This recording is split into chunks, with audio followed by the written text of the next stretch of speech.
I hope they come for me early.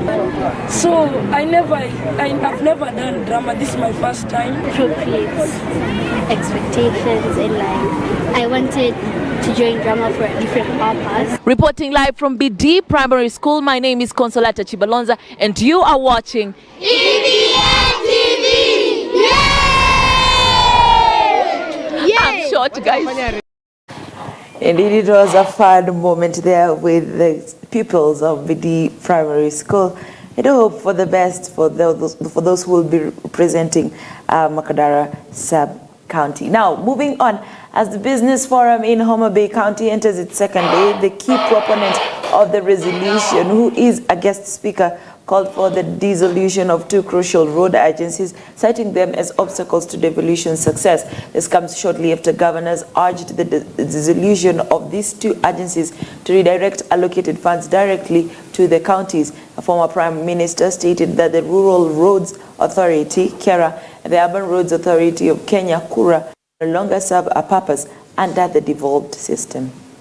The Kenya Rural Roads Authority, KERA, the Kenya Urban Roads Authority, and Renewable Electrification and Renewable Energy Corporation all need to be handed over to counties. And I want to say this without fear of contradiction. I was the Minister of Roads, Housing and Public Works. I'm the one who introduced KURA, KERA, and KENHA. But that was under a unified system of government. With a devolved system of government, you don't need KERA, you don't need KURA. All of them should be surrendered to the county governments.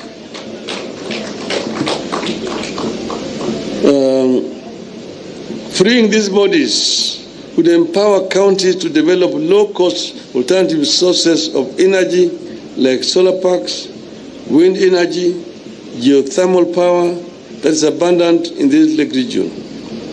This will also increase rural access to electricity and further expansion of the road network of all Class C and D roads to bitumen standards. The overall aim is increased trade and investment in the region that requires a different kind of infrastructure, removing the barriers that prevent the attainment of full potential. As much as possible, counties have to reform and deregulate in order to perform.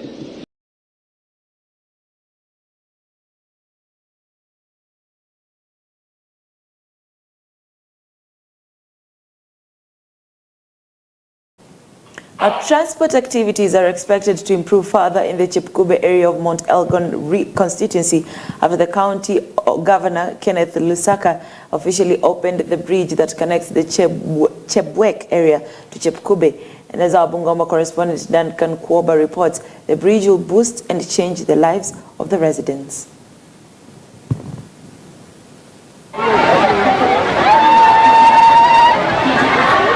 Speaking at the launch of Chebwek-Chebyok Bridge, Bungoma County Governor Kenneth Lusaka has indicated that the bridge will enable citizens to transport their crop produce easily from the farm to the market, adding that soon they will launch a tea leaf factory in Mount Elgon constituency to boost state of economy in the area. Imeshinda, nikasema kama haiwezi kutengenezwa wakati yangu mpaka Yesu Kristo mwenyewe atarudi. Na kuna hata ile ya Kapkota bridge ya Kapkota tunaenda ku-launch next week. Pia tunataka kutengeneza hiyo. Na pia tujaribu kuangalia kwamba mabarabara za eneo hii pia imetengenezwa. Tuna pia mpango katika Mount Elgon ya kuleta factory ya majani chai. Mheshimiwa Rais na serikali yote itakuwa hapa. Na mojawapo ya projects ambayo tutatembelea ni kuja kuona mambo ya factory ya kahawa, ya majani chai hapa Mount Elgon. Kwa sababu wiki moja itakuwa ni wiki ya mambo ya agriculture. Theme ya mwaka huu Madaraka ni food security and agriculture. At the same time, County boss officially opened the maternity ward at Cheptais Hospital, warning the residents against grabbing government land, asking the different government departments to ensure that they get land title deeds to prevent incidents of land grabbing. Ambulance na nimeambiwa shamba hapo nataka tuharakishe kwa sababu watu wamekuwa na nia kuchukua mashamba ya serikali. Kuna shamba hapo ya hospitali nataka tuharakishe fast track vile mheshimiwa ameuliza mpate title deed. Sababu kuna watu wameyapata mashamba and they don't change. Ndio unaona watu wanalia kule Bungoma. Mtu alikwenda kuchukua plot ya stadium. Na umekaa hapo sasa nataka kutengeneza vijana mahali ya kukaa. Wewe kwa stadium tunakwambia utoke, kama utoki tutakutoa. Sababu sio shamba yako. Hata huko tunataka watu ukikuwa na shamba make sure you have proper documentation. Hiyo shamba uone kwamba ni yako. However, the member of County Assembly of Cheskaki Ward, Marugasiro, is calling on the governor to make sure that the place is sufficiently equipped for the Cheptais Hospital to reduce patient congestion in the Bungoma County Referral Hospital, even as his counterpart, Martin Cheseto, explained plans for expansion of the Cheptais market. Ukienda Bungoma Referral Hospital, utakuta watu wamejaa kabisa. Mpaka wengine wanalala chini. Hiyo storage ya Cheptais, wacha tujaze facilities yote. Tuweke X-ray, tufanye scanning hapa, alafu congestion ya Bungoma itaisha. Na bure itakuwa bado ni shida. Pata tujaze pikipiki, baada mbaya mguu ifujike ni wapi? Bungoma. Ama Webuye. Nashukuru mnanda iko inaendelea na kuna national government is going to construct market hapa Cheptais. Tuko katika advanced stage ya acquire land, but unfortunately the valuer has delayed us, and that's why it's delaying the project, national government. Now I mean kwamba as soon as we buy that land, we finish the transactions. On other hand, CEC for Roads and Infrastructure in Bungoma County Government Bonvenja Chengeka assured the resident of the area that his ministry is working tirelessly to repair roads and build bridges for easier transportation. Hiyo daraja ilikuwa kizungumkuti lakini tumetengeneza. Imechukua muda lakini tukasema tuitengeneze. Katika upande ya Cheptais Ward tukishikana na Cheseto tulianza na barabara ya Rocho kwenda Bihutu tumemaliza. Sasa hizi tuko natengeneza barabara ya kwenda Cheptia. Pia tunatengeneza barabara ya Kamata mpaka Kanganga. Tukienda upande ya Cheskaki tunafanya kazi karibu sana na Msero. Msero ni mungwana sana. Tunafanya naye kazi ya barabara kutoka Toroso kwenda Tuikut mpaka Kapchekui. Pia upande ile tunatengeneza barabara ya Kimabole mpaka Embakasi. Dankar Kuoba, EBN TV, Bungoma County.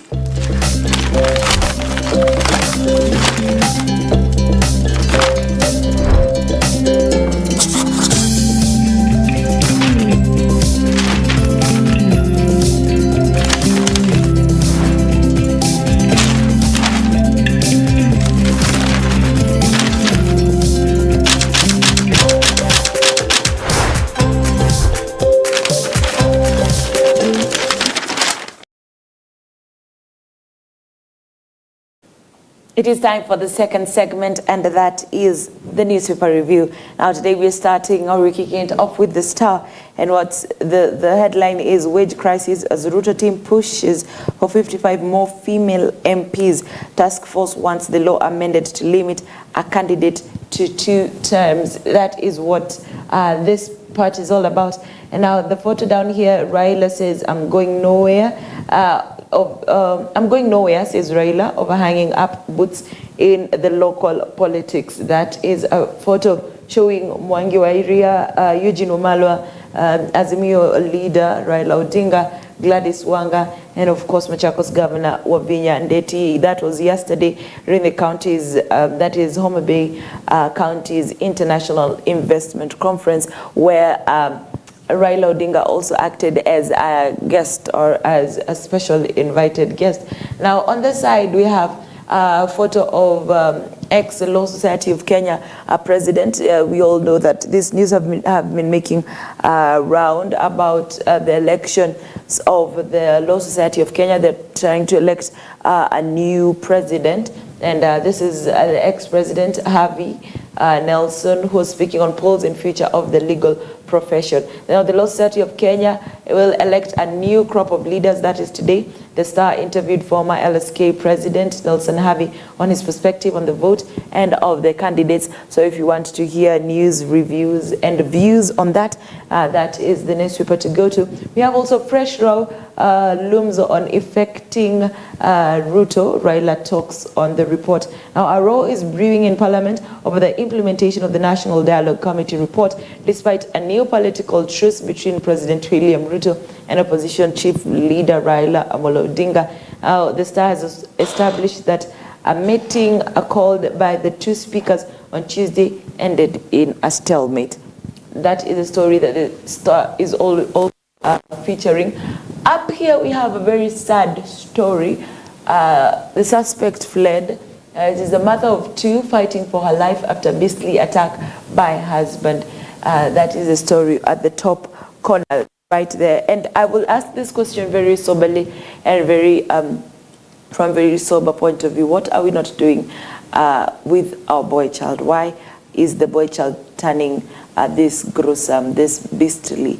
What needs to be done? Let's talk about that and across our social media platforms. At the back, Gor Mahia hit hard. FIFA imposed player transfer ban on Kenyan champions Kogalo. A story on the Stars sports segment that is at the back of the newspaper. Also, Leopards to host Spanish fourth tier side in a friendly duel.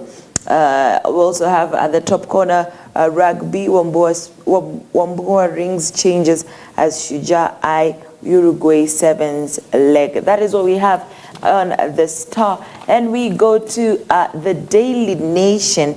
The Daily Nation is also talking about Raila's AU job race faces new hurdle. Now, in the Daily Nation, the leap year babies and their rare birthday, how old are they really? That is a question I was also having. Today is the 29th of February, and we know this happens once every 4 years. So what happens to the children who are born on the 29th of February? Because, you know, birth is birth. You really can't tell when and how you're going to deliver. So what happens if you deliver on the 29th of February? That is tackled in the Daily Nation. On goal, Gor lands yet another FIFA ban. Kogalo is barred from making signings. That is a story that is featured there, and I'm sure this story will be tackled well during our sports segments, whether it is during the scoreboard that is on Monday next week. Now, Slane University Dons family seek justice. The family of Slane University of Nairobi lecturer Samuel Mararo, whose body was found dumped at Country Bus Station in Nairobi last Tuesday, wants the perpetrators brought to book. That is that story over there. We also have turbulence. Former Prime Minister Raila Odinga may have won the endorsement of his political enemy's President William Ruto to seek the position of chairperson of the Africa Union Commission, but he must now wait to see if AU member states will adopt or reject a proposed election rule that may as well lock him out of the 2025 contest. The stories is there. Also, Muturi, ex-CJ, former CJ, warns taxman over illegal housing levy elections. Not ex-CJ, I'm sorry. Muturi is the Attorney General, yeah?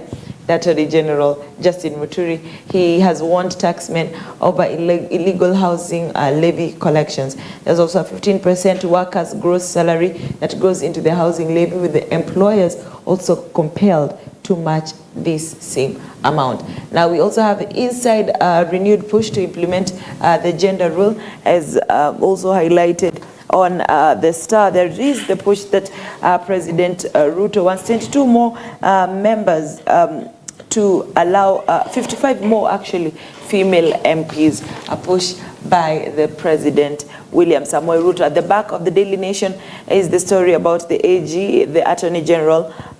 He warns KRA over illegal housing levy collections.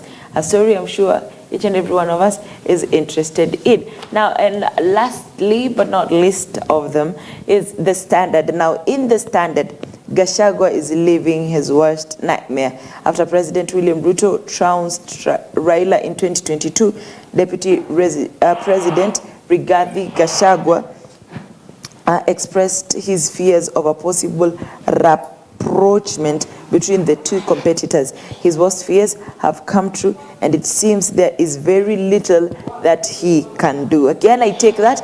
After President William Ruto trounced Raila in 2022, Deputy President Rigathi Gachagua expressed his fear of a possible rapprochement between the two competitors. His worst fears have come true, and it seems there is very little he can do. Now, this man is trying to force a handshake, and they have placed traps around the State House, so wherever he is seen, he is grasped, because if we allow him into our government, he will destroy it. Those are the words of Rigathi Gachagua as pertaining President William Ruto and former Prime Minister Raila Amolo Odinga. Now, Azimio troops push Raila to name a successor. Azimio leader Raila Odinga has downplayed mounting pressure in the coalition to have him name a successor as his focus shifts to his bid for the African Union Commission chairmanship. Now, if you've been careful with this story, again, Raila has said he is not going anywhere. So I think he's not going to mention a successor anytime soon. Irony of the government, hostile to media, seeking publicity, now folly of quitting a job for elusive greener pastures. At the top, good news is as insurer gives tutor more benefits. Sad journey of little-known marathoner. Experts fault Ruto plans on pending bills. And now may the best coach please stand up. That is on the sports, which takes us at the back of the page. It's aimed to quench a little thirst in the Challenges series. We're talking rugby. Kenya Sevens player John Okoth is seen, has his photo there. We also have Kenya Lionesses in action in the HSBC 7 Challenger. So we also have EPL. Of course, we know Standard does a great job, and today they are touching on Pochettino, who asks Chelsea to be patient. We also have Haaland hits 5 in City win. Manchester City striker Erling Haaland has roared back to his best form with a 5-goal salvo as Man City thrummed Luton 6-2 at Kenilworth Road to reach the quarterfinals of the FA Cup. This happened on Tuesday. Now, NBA hit erase huge deficit to top Blazers. Jimmy Butler recorded 22 points, 9 assists, and 4 steals to help the Miami Heat overcome a 15-point deficit en route to a 106-96 victory of the host Portland Trail Blazers. This happened yesterday. And that is all I have for you on the newspapers. This was the newspaper review. Now, when we come back, we have the 12th the band. After 12th the band, I got to spend some time with them. And here is what we have in store for you. Keep it right here. This is EBN TV.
In a fast-paced world filled with distractions, it's easy to lose sight of what truly matters: your relationship with God. Every Tuesday and Thursday, we take you on a transformative journey of building your faith, without which it's impossible to please God. A journey of introspection and discovery of who you are in Christ Jesus. For you to walk with God, you should not crumble when you come under pressure.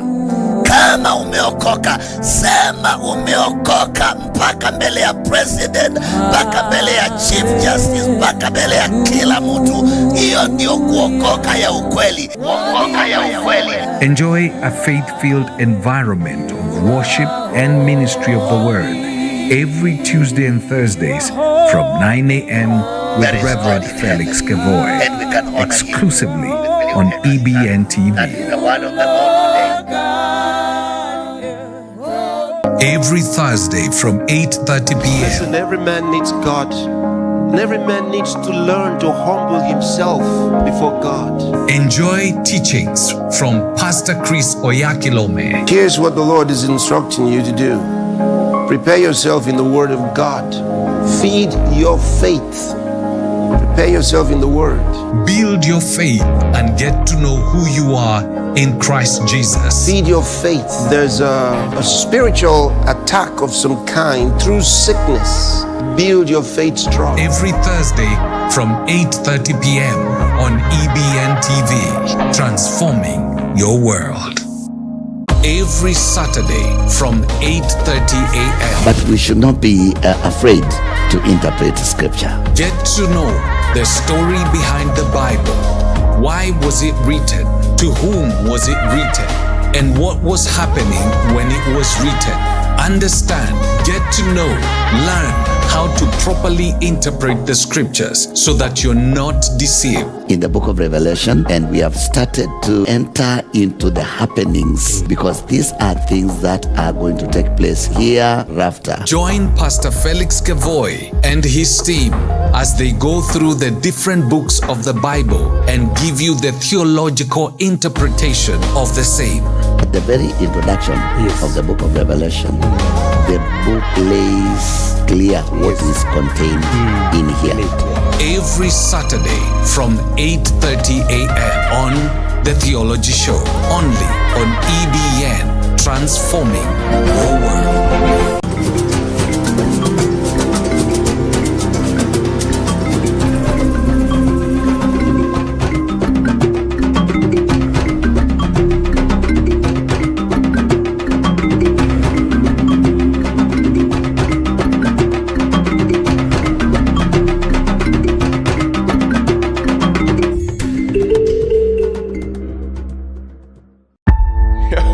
I am so excited that you're here. We're about to have some fun. We're about to laugh.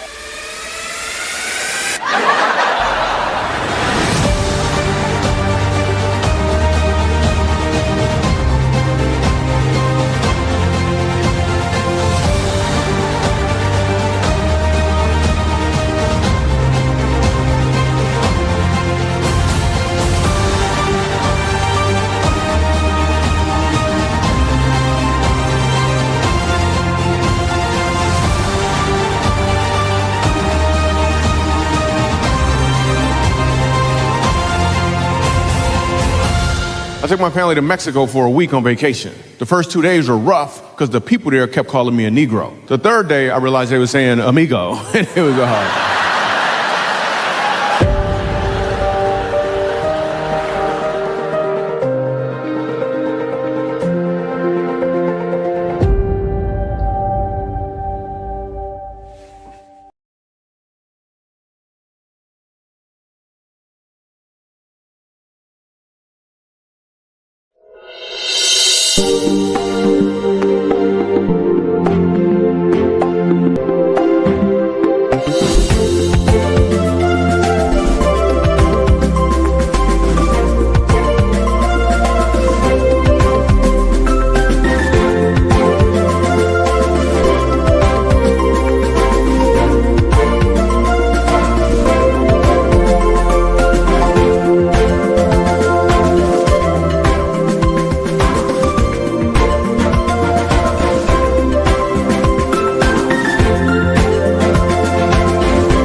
watching EBN TV, transforming your world.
Good morning to you wherever you're watching us from. This is EBN TV Morning Live. My name is Consolata Chibalonza. I am honored to be in the presence of greatness, and I'm not exaggerating it, but this is an amazing group of gentlemen that I'm hanging around with today morning. And by the time we finish this conversation, you'll understand why. I'm hanging out with a band that plays an instrument that is very soulful and very dear and very close to me. So we'll allow them to introduce themselves. They will tell us who they are because they're gentlemen. They will introduce themselves. They will tell us more about the group they stand for or they represent. And I will continue from there. So I will start with my immediate right. I never knew your name is Consolata.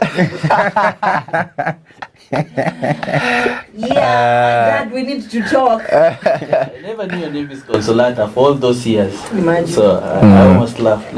Anyway, so my name is Francis Akilimali. Yeah, I'm a member of 12th band. Yes. My name is Daniel Mugoshi Atsola. I'm also a member of 12th band. I'm a saxophonist, just like Mr. Francis here. Yes, good morning. My name is Jerry Omwansa Getenga. A member of 12th band also. I play saxophone amongst other things, depending on the mood. Hey. Your mood or our mood? Yeah. Okay, let's start from, you tell me your names, like your nicknames, or how someone would call you, because your names are just nishasahau zote. So tuanze hapa. Mimi huitwa Mape. Mape, okay. Yeah. Mape. M-A-P-E, like cafe. Okay. For me, it's Dan Sax. That's my stage name. Dan Sax. Yes. Jerry is my name. It's my actual name, so it is quite short. I don't think ina kazi mingi, but people also call me Guru because of other things I do apart from music. Let's start from Guru. Yes. Guru, you said you not only play the sax but also other things. What are other things? Yes, so for 12th band specifically, I play the clarinet or bass guitar. If Dan Sax is unavailable, Mapenzi will cover for him on the saxophone. And then my other name is Mapenzi. Yes, Mape. That is where Mape is coming from. I think one of the things I'm taking for me to be a great saxophonist is your name. You know, Congolese or something. I'm from the coast. I'm a road. I think one of the things I should have is a complicated name. Yes. Yeah. It helps. You are this Consolata. You're one step ahead. So. Oh God. Yeah. By the way, Mogoshi means mtu wa kigosho. It's a worshipper. That's Mogoshi. I think it's just the way I'm saying it. But ni Mogoshi ya kigosho. Yes. So sio ngumu, ni ya kitu venye tunazisema. Tunazisema kimzungu. This is not Kenyan. Okay. Trust me, your names are interesting. Yeah. I've been in Kenya for a long time, Mapi, you know, but I have never met such names. Okay, back to instruments. Mugoshi, what else do you play? For me, I play the guitar. I do basic piano just for when I'm doing music education, when I'm teaching. I also play the trumpet. I play the trombone. Those are the instruments I started playing before I landed on the sax, so they have never left the system. But when I'm performing with a band or with my crew, I normally opt for saxophone. That's my tool, the tool I land on. Yes. Okay. Yes. Well, for me, I play the bass and the saxophone. Piano ni ile ya shower. Naona vile cameraman wewe uimba kwa shower. Ndio piano yangu. But my two instruments ni hii na hata tukimita I think you are the bass guitar. Yes. So but in 12th band kuna bass guitarist wengine. Kuna pianists wengine, kuna bass guitarist. So tumegrow. Thank you very much. I've noticed one thing that stands out for the three of you is your names. No common name. Like nothing like Kevin Kamau.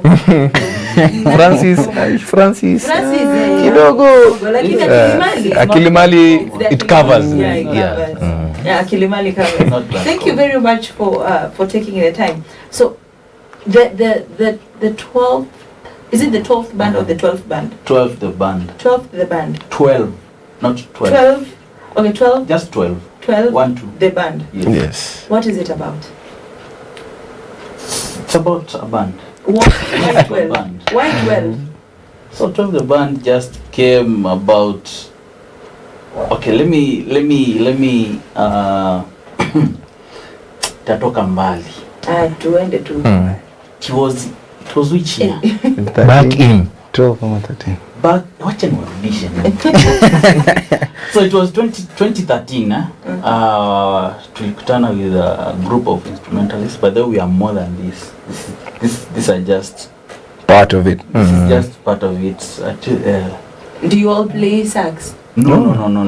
He's our main saxophonist. Oh. Yes, so sisi wengine tunajifunza kutoka kwake. Yes, sisi wengine. Yes. So tulikutana kwa studio inaitwa 144 Studios pale Ngumo. Yeah, headed by one guy, Ken Tripp. Yeah, so he assembled us, atuambia we can do. Actually, when we met, it was about ministry and gigs. We could do corporate.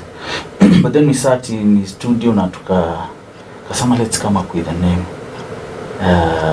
Then 12 the band came up. Nothing about disciples or anything. It was just a name that came out of. It was just a name that we gave it. So that is where it started. I think the studio is still there. In vile hatujaenda huko for long cause things happen. Life happened. Life happened. Yeah. And unajua industry yetu mtu atakuwa anasema hey, come play in my band. Si ati umetoka to the band but unaenda kushikilia band nyingine or something. Yes, so that is where 12 the band began. And up to now imekuwa tu. We are still there. How many people make up the 12 band? 12 the band. 12 the band. How many people make up 12 the band? Hey, how many? I think right now we must be more than 12. We should be about like 10, 12. Yeah, so see we divide. 13. Leo tukienda church maybe we'll just play. Ama umealikwa church mbili split. Just split. Do you is 12 the band about instrumentalists alone, or do you have singers in there and other? Honestly, 12 the band ni instrumentalists. Ile tunasema ile ukweli. But when we go to a place where singers are needed, some of us sing. But if we need... Are those some here? Yes. All of us sing. Yeah. All of us. Tukikuimbia hapa. You have to call us another day. Zima socket. So all of us sing. But depending with the function, kuna vocalists wenye the experienced and najua. So we will need to get... So ni ile tu kujokusaidia. Yeah. And what are you? Is it an open band, or you are the one who outsource for people who can join you? Hey band, it's like a family. Acha tu nikwambie, si ati we are like a family. Ni watu tumegrow, tunaweza kuonyesha picha zetu tukiwa wadogo. It's not wadogo kabisa but young, but not young kabisa but young. You get it? Yes. So ni watu tu tumegrow pamoja, then tunajipata huyu ako na interest na plan. So si ati tume outsource like tumeona guitarist noma mali kwa TV kuja utujoin. Ni watu tumegrow pamoja, so hata apart from performances or anything, we eat together. Napata wamekuja kwangu, they know my family, they play with my kids. Yani ni watu hata my kids don't know them as instrumentalists. Najua Uncle Dan, Uncle Jerry, so it's more of a family actually. Ni vile tu these things zimetuweka pamoja na ndo zimefanya tumejuana vizuri na watu wengi. Okay, starting from you, apart from music, apart from 12 the band, what else do you do? Who is Mabe? I'm a software engineer. Okay. Yeah. So that is my career line. Yeah, so nikitoka huko hii inanisudu. Dan uko wapi bana? Ananisaidia. Inani sharpen akili. Yes, so that is my career, but mimi I'm a software engineer. Okay. Yeah. As for me, apart from a musician, I also try to do some business here and there, in Kenya, Uganda, Rwanda, South Sudan.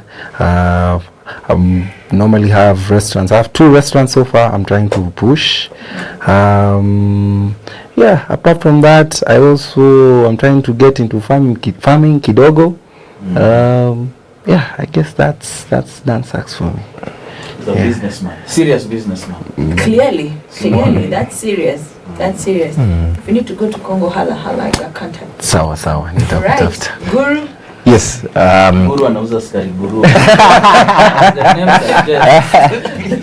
Yeah, if you follow keenly. But I am a sound engineer and a music producer. But I also now do other businesses. I am also very business oriented. So Guru actually came. My friends started calling me that because of my capabilities to source the most randomest of things in the country. So I help them access different things. But my main businesses, of course, I sell dogs. I breed and sell dogs, dog food and such kind of activities, training. So we offer those services. Yes, I also sell cars and plots and amongst other small endeavors here. Farming, tumeanza, as he said, we are trying to do some farming as friends. So yeah, that is us. That is I. Today I've known selling cars is something small. It's a humility. Yeah. So, baby, can I learn? How long can it take me to learn this? What exactly? Saxophone. Sax, yeah. How long does it take you to learn to bake? A YouTube video.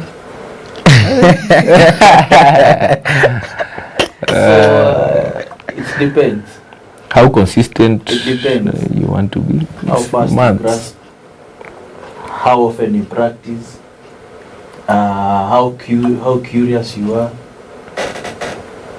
And what style do you want to learn? Yeah. So if you're curious to learn, you really want to learn, and you really practice, and your pace will be. Though there's another module I don't like normally talking about it, but if you look at the demograph, the younger people from age, let's say 1 to 10, they kind of like take longer. But as you move to the older demograph, it kind of takes a shorter time for them to grasp. But I don't like using that demographic because sometimes it happens most of the times, but sometimes the opposite is what usually happens. But normally, mostly the younger kids take longer to learn. So kids can't play the sax? Yes, they can. There's a 3-year-old somewhere who is playing better than me. Yeah, a 3-year-old. They don't pass out. They can't. Why? They can't. They have small lungs. No. Yeah. When you train yourself, all those things disappear. Because even me, the first time I started playing, I had a lot of struggles. Yeah. But after some time, when you train yourself, you end up being more efficient, but using less energy.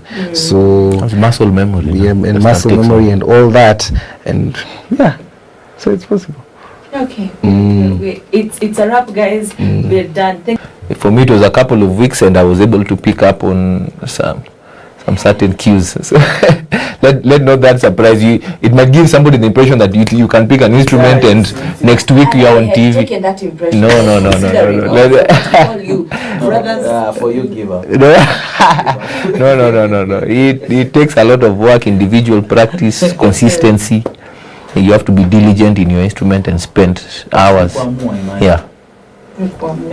Usichukue advice yangu. Ni kuamua. Where there is a will, ni will ama way, ni gani kuja kwanza? Will. Yeah. Ile ya kwanza alafu ya pili inafuata. Yeah. Okay. Okay. Yeah. So yeah. For you, Dad, is there much more to the sax than we see? Yeah, there's much more.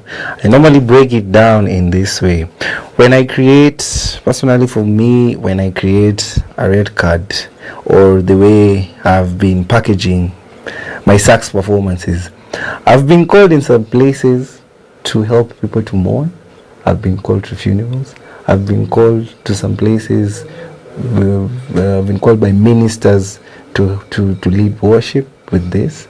I've been called by my friends. I've been called by my presidents. I've worked in State House for a while. I've been called to entertain guys. I've been called to it has to weddings, to to officiate, to help in the process of that bondage. I've been called it in so many situations. Even me myself, I like the way we normally do at 12 the band.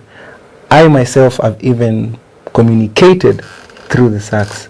There's some things which I can't say, I can't speak to people. But when I play, someone will say, this guy, there's something he's trying to tell us. Maybe I'm happy, maybe I'm sad, maybe I myself, maybe, I'm depressed, maybe, but I can't speak, but I speak to it. And sometimes I even get the answer, sometimes I don't, So I think there is so much more to I think there's so much more to the saxophone as more than the eye can see. Mappy, is there more than what we see for you in this sax? I'm going to stress relief. But as for me, I use this to make myself, how will I call it? Feel whole. There's some satisfaction I get when I play music, and when I get that, I feel very happy. So whenever we perform or do anything together as 12 the band, I get some satisfaction. Maybe I forget my problems and come back to myself. And that satisfaction for me is always what I look after. That is what I get from music, from playing, and also sometimes listening. I listen to live bands a lot. So help me demystify something. Instrumentalists in general, not only the saxophonists, but instrumentalists in general, are known to be, what's this, the softer word? Not faithful. That's the softer word. Promiscuous. Promiscuous is the bigger word. Okay. They've been believed to be promiscuous. Anytime you see a guy with an instrument, that's the first red flag. Can he play an instrument? Yes. Can he sing? Kambali. So what do you mean? Like it's a red flag, it's a no-go zone. Demystify that or justify it.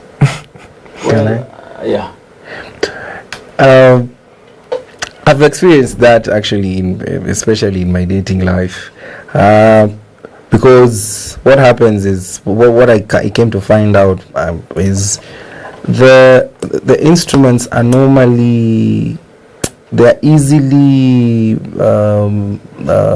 how can I put it? They're easily, or for example, when maybe when ladies listen to it, it easily communicates to them, as opposed to the way someone could have a conversation, like when you're sitting down, maybe on a date or something. Like music easily communicates to someone, even when they're feeling down. You can play, and someone maybe was feeling low, and they'll feel, and maybe something will change, and they might get the confusion, or they may get the idea that this is the guy who has done it for me, So mostly they're the ones who normally come up with those ideas in their head, and then later on, when they come to know the person personally, the person ends up to be another person. Someone can be very good at playing, at delivering music, but as a person can be a very complicated human being. So people should learn how to differentiate the skill that someone has and the person themselves. So for me, when someone, I learned it the hard way a couple of times. So right now, I normally even maybe advise my friends to after, if you meet someone in this field or in this atmosphere, kindly sit them down, show them who you are, not what you play, or show them who you are, and then now that will differentiate this emotion they get out of this instrument and the emotion they will get out of having a conversation with you.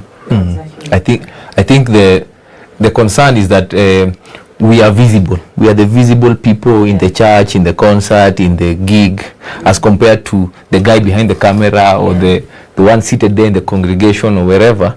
So there's that perception that since they always see us or we are visible there or they're talking about us, so it becomes easy for even stories to start adding up, or for, you know, simple, because when we finish, we can finish playing somebody, you know, they're all, oh, nice playing, oh, you are so good, can I get to your number or whatever. So you can easily misconstrue a friendly person, because that's kind of almost, let me say, like, it's almost being like a celebrity. You're going to get attention whether you want it or not.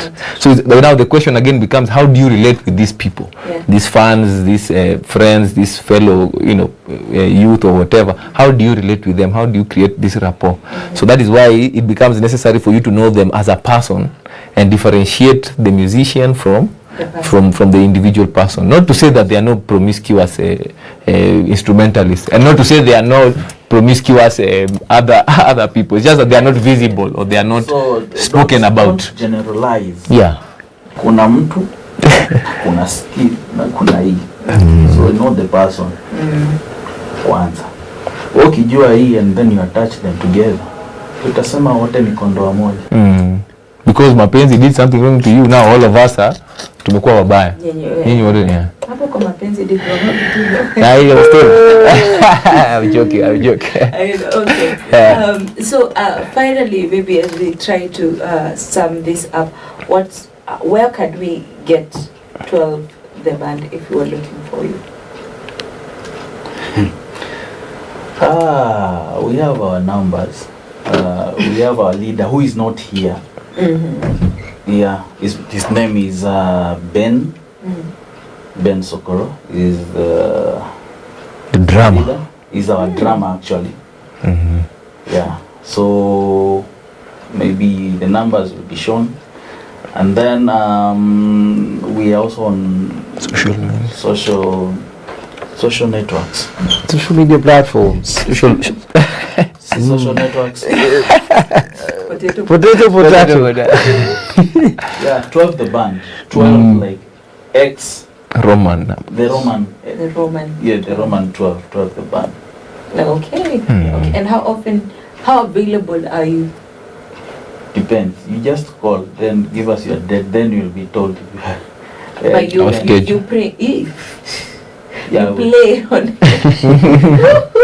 Yeah, we also pray, but Yeah, you pray, guys. Yeah, we are very prayerful people. Yes. You play on any platform, given platform. You have no constrictions. Yes. Okay. All right. I think that sums up. Unless you have anything to add. We just like to thank you for inviting us. Hopefully next time we will have the whole band with us. Yes, absolutely. That you experience the whole. Can't wait. Yes. Thank you very much for honoring the invitation. You guys have been amazing. I honor you a lot. Pass my regards to the rest. We will. Socorro and the rest. Yes. And Dave and Brandon. Yes. And Julie. Yes. Yeah, them all. Them all. It's all in the name, guys. Very much 12 the band. It was an honor. You guys are fun to interview. I promise you we'll call you again. Thank you. Thank you. And thank you very much for tuning in to EBN TV. This is the morning live. We have had them play before we started the show, and we'll have them play again even right now as they leave. I hope you will enjoy as much as I am enjoying. This is EBN TV. My name is Consolata Chibalonza. Until next time, God bless.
Action.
Thank you.